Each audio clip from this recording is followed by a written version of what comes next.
உங்களுடைய மனதில் இப்படி யோசித்து பாருங்க, மனசு எப்படி இருக்குன்னு, லகுவா இருக்குதா, சந்தோஷம் இருக்குதா?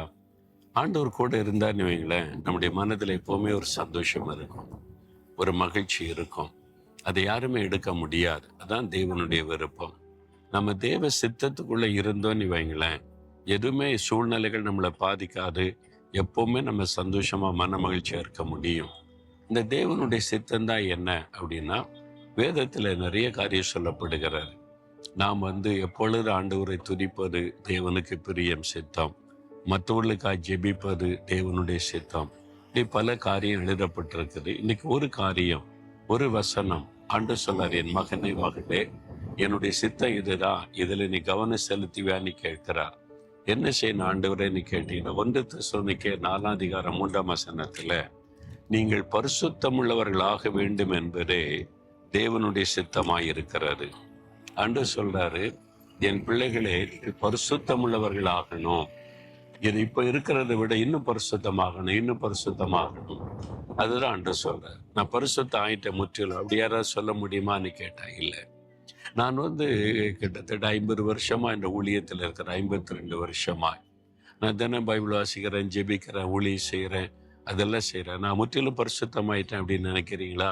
நான் ஒரு நாள் அப்படி நினைக்கிறது இல்லை. நான் பரிபூரணத்தை நோக்கி போகிறேன். பரிசுத்தமாகிறவன் இன்னும் பரிசுத்தமாகணும்னு ஆண்டு சொல்லி இருக்கிறார். நான் இன்னும் பரிசுத்தமாகணும், இன்னும் தினந்தோறும் அப்படி நினைக்கிறனால தான் தினமும் வேதம் வாசித்து ஜெபம் பண்ணி ஆண்டோடைய முகத்தை தேடி என்னை இன்னும் பரிசுத்தமாக்கும், இன்னும் பரிசுத்தமாக்குன்னு கேட்கிறேன். நம்ம பரிசுத்தமுள்ளவளாக வேண்டும். அதான் தேவனுடைய விருப்பம், தேவனுடைய சித்தம். என் மகளே, என் மகனே, உன் வாழ்க்கையில உன் பார்வையில பரிசுத்தம் இருக்கணும், சிந்தனையில பரிசுத்தம் இருக்கணும், உன்னுடைய லைஃப்ல பரிசுத்தம் இருக்கணும், பழக்க வழக்கத்துல பரிசுத்தம் இருக்கணும், வேலையில பரிசுத்தம் இருக்கணும், தொழில பரிசுத்தம் இருக்கணும், ஊழியத்துல பரிசுத்தம் இருக்கணும். இந்த பரிசுத்தம் தான் ரொம்ப முக்கியம். ஏன் தெரியுமா?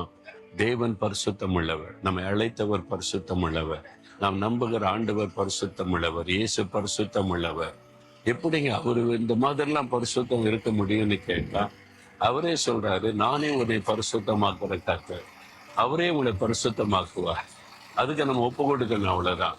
என்னால நான் என்னை பரிசுத்தப்படுத்திக் கொள்ள முடியாதுன்னு எனக்கு தெரியும். அதனால தான் தினமும் பைபிள் வாசித்து ஆவில நிரம்பி ஜெபிக்கிறேன். அப்ப வசனத்தை வாசிக்க வாசிக்க ஒரு பரிசுத்தத்தை உண்டாக்குகிறார். பரிசுத்தாவிக்குள்ள நிரம்பி அந்நிய பாஷையில ஜெபிக்க ஜெபிக்க ஜெபிக்க ஒரு பரிசுத்தம் உண்டாகிறது.